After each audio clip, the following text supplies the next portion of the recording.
Hey guys, in the previous episode, the tribes in the forest told me I could learn more about the Nagas or Valaiyar if I could find a giant split rock within a 100-mile radius. They had heard about the giant split rock from their ancestors, from their previous generations, but they had no idea where this is actually located. I could find several giant split rocks around the world when I performed a Google search, but I could not find anything online within a 100-mile radius from the Javvadhu hills. So I'm going to have to start searching by physically exploring the 100-mile radius. The search is taking me far and wide. I'm exploring some of the very remote parts of the world where there is nothing. No trees, no buildings, and no human population. Will I find this giant split rock somewhere here? I see no trace of any rocks nearby. I've been searching for many days and then I stumbled on something very interesting. Remember the tribes referred to the beings as Valaiyars? There are places named after the Valaiyar. There are two villages called Kindi and Valley, and people claim that the gods, the Valaiyar, began their first contact and communication with humans here and set up these two villages. This is the village of Kindi, and locals say that the split rock is located somewhere here in this rocky area. They refer to the split rock as Ratakal, which means bloodstone in Tamil language, and tell me a strange story which I will tell you in a minute. And then suddenly, in a distance, I see a gigantic rock cut in half, split as though by divine intervention. There is no doubt that this is the rock the tribes were talking about. More importantly, we can see a metal fence in the middle of nowhere at the base of the rock. This is a good sign.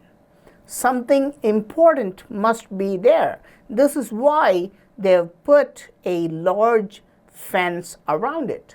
Of course, geologists will claim the rock split by natural means, but is it really a natural occurrence? Or are we simply convincing ourselves that it is natural because it is impossible for human beings to do this? Was it split using some kind of advanced technology by the Valaiyars or Nagas? If we look at it from the top, it looks like a clean cut, as though somebody cut a loaf of bread into two halves. It must have been so easy to do this. The cut looks so smooth, it is unlikely the split happened by natural means. It is a very unique experience to walk in between these giant split rocks. I can't explain it with words. From the ground, the rock looks truly gigantic. It can be used as a shelter, a place to rest or sleep. I feel like an ant stuck between two slices of bread. Was it some kind of a safekeeping place to hide from others or for doing secretive things? This whole structure is about 50 feet tall and 60 feet wide. The two pieces look like wings of a large bird. The villagers have strange stories about them. They call this bloodstone because they claim there is a secret opening at the top of the rock, which is covered by a rock lid, and blood oozes out of this opening from time to time. If we observe the rock closely, we can see that it does seem to have traces of reddish liquid. It almost looks like engine oil. Rocks do hold water and sometimes release the water along with other particles, which is probably why locals think it is blood and call it bloodstone. But what is surprising is that there is something on top which looks like a lid covering an opening. The problem is there's no way villagers could have climbed this and seen what's on top. I'm able to show you because I use a drone. How do the locals know about this lid even though they've never seen it? More importantly, how do the tribes who live in Javvadhu hills, who have never come out of the forest, know about the split rock? What is inside this fence? Why do they have to put a fence around a rock which is in the middle of nowhere? We can see signboards which belong to the archaeology department. When I zoom in with my camera, I realize there are cave paintings inside. These prehistoric paintings are the evidences which may help us understand about Valaiyar or Nagas. But how am I going to access what's inside? Looking around, I don't see any gatekeeper or even a phone number on these signboards to make a call. The archaeology department is struggling to preserve these ancient treasures while vandals are destroying it by writing their own names on them. Look how they have painted their names right on top of the valuable prehistoric rock paintings. This is why archaeology department has put a massive fence around. When I zoom in with my camera through the fence, I could see one strange cave painting which stood out. It's not completely clear as this picture was shot from a distance, but when I digitally enhanced the color and brightness, a startling image appears. There is a large circle which has a smaller circle inside of it. There is a stick figure sitting inside. Next to it is yet another similar structure, a circle with a stick figure inside. Is it possible that these are UFOs with extraterrestrials inside? Each craft has a small attachment which has some stripes like the steps of a ladder. I don't know what this is. What's interesting is that this is shown on the sky because there are two human beings shown at the ground level who are also stick figures but with smaller heads. You can even see that these humans are pointing to the UFO and appear to be running. Around the spacecraft there seem to be smaller lines as though dirt or flame is flying around it. Is it possible that this was painted by cavemen after they first saw the Valaiyar coming from the sky? Did they actually come in a UFO-like spacecraft? What is bizarre is that what we see here is exactly what I saw in a cave painting in a place called Onake, Kindi 2 years ago. Onake, Kindi is about 400 miles from Kir Valley, but it has some of the oldest rock art in India. In that place, the painting is much more vivid. It clearly shows a UFO or a spacecraft, which is shown as a circle inside a circle, and two figures carrying a ladder-like object. Did cavemen who lived many thousand years ago witness the arrival of ancient astronauts and create these paintings? How else can we explain this? In most prehistoric sites, we do not see one isolated rock with rock art. You will usually see multiple rocks in the same area with rock art. So I must search for other rock paintings which I can access. What I'm looking for is overhanging rocks or rock shelters. Look at this area. India is a heavily populated country, but this place does not even have a house anywhere close by. In the previous video, we saw that Javvadhu Hill was also completely inaccessible. Why were these prehistoric sites set up in these impossible locations. This area has no fruit-bearing trees, and the land does not yield much crops. Locals claim that the gods, the Nagas, taught them how to breed animals and rear cattle.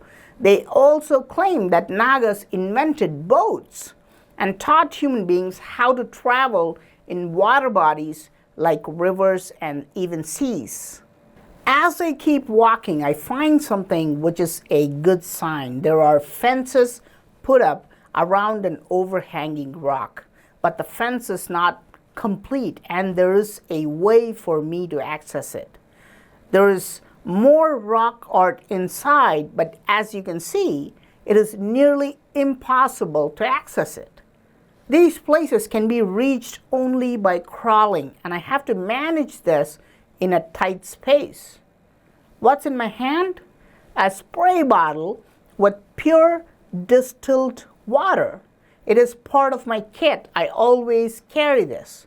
If you ever come across cave paintings or rock art, the best way to see them is by spraying distilled water. And please do not touch them with your hands. I begin spraying water and the paintings start to appear. The space is too small for two people, so I have to get the camera from my friend. I'm going to try my best to show you how this looks. As I spray more water, I realize that this is a treasure trove for archaeologists. There are not one or two paintings. This whole rock face is covered with prehistoric art. This figure looks like an alien. Watch how there is nothing visible, but once I begin spraying water, look at the magic. As I spray more water, more and more paintings appear. If you think what I'm doing here is hard work, imagine how hard it must have been for the person who created these paintings. If historians and archaeologists are right, he would have been a caveman using his bare fingers to make these paintings. Most of the paintings are not clear, but there are a series of strange-looking figures. They appear to have elongated heads. Some even appear to have wings. There are two symbols which look very interesting. One looks like this, which looks remarkably similar to damru, a musical instrument. The damru is considered the oldest musical instrument in the world and can produce a trance-like effect if you listen to it long enough. The other symbol looks like a cross wire, a circle with two lines intersecting at right angles. We could also call it a chakra or a wheel, but I'm not sure what these symbols meant to the person who painted them. This is a fantastic place, but unfortunately the rock paintings are not clear and have partially faded away. It needs to be examined with X-ray technology so I can get a better idea. If you think crawling inside this is the hard part, you are wrong. The hardest part is coming out of this. My whole body is bruising against the rock bed. But I need to explore the place more and see if there are any more rock paintings. Again, I see a fence in this area, so when I went in, it is clear that this rock shelter must have some paintings. As I enter this area, the very first painting I find is clearly visible, even without me having to spray water on it. We can see a figure with elongated face, like a birdman sitting on top of a horse. Another figure, which also has a strange face, is holding the reins of the horse. There is a third figure talking to both of them with his hands wide open. It is very interesting to note that none of the three look human. They're shown with elongated faces with pointed snouts. You can think of them as snake people or even bird people, depending on how you look at the painting. Perhaps these are the Nagas. Locals believe that the Nagas domesticated animals and taught human beings how to breed cattle and raise other domestic animals. The figure in the middle has two antenna-like wires sticking out of his head. What was the purpose of these extensions? As I began spraying water, I found a ton of paintings appear, and they're much clearer than the other rocks we saw. Spraying water and looking at what comes alive is an exciting job. Here is a symbol of crosswire or a wheel with 4 spokes. I've shown you a lot of amazing ancient Indian sites, but now we are seeing that even prehistoric sites in India are breathtaking. The entire rock is full of paintings. Here we can see 4 Nagas standing upright almost in a straight line. It appears as though they are holding hands. What are they doing? If we look carefully, we can see that they're standing on a small boat or kayak, and one of them is holding a long pole which was used as a paddle to control the boat. Remember, I said locals believe that Nagas taught them how to travel the seas and rivers? Perhaps all these stories are based on truth after all. But there's something else that is mind-boggling. Look at this painting. It looks like some complex symbol when viewed like this, but if we rotate it 90 degrees, we can see something rather interesting. It is a boat with twin propellers. This is unbelievable because we use this technology today and we do consider it high-tech machinery. And there's no way prehistoric men could have used such a technology. Think about it. It does not make sense that human beings knew propeller technology but also lived in caves at the same time. They must have seen someone else use this technology. Archaeologists have a logical explanation when it comes to cave paintings.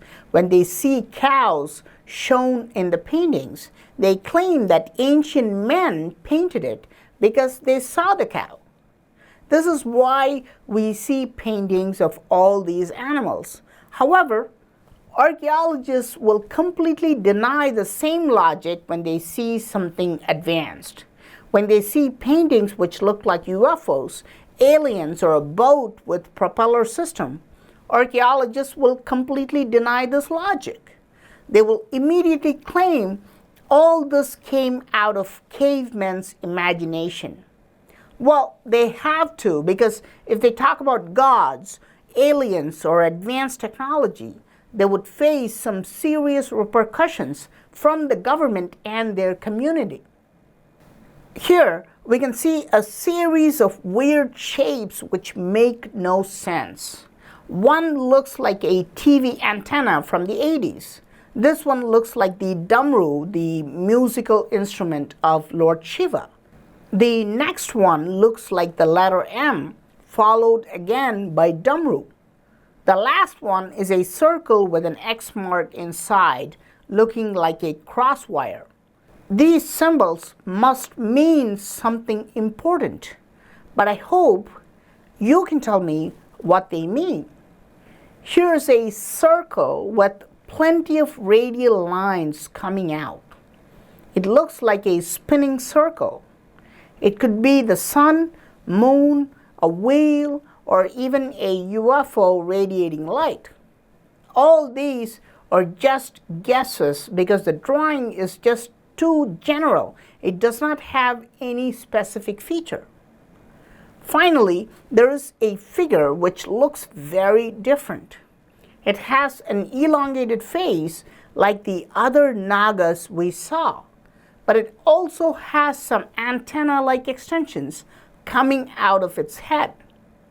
This is very interesting because we don't know if it is some kind of antennas or if it's a mere hairdress. Remember, many Nagas are portrayed with hood-like protrusions on the top of their heads. We don't know if this is a predecessor of those portrayals.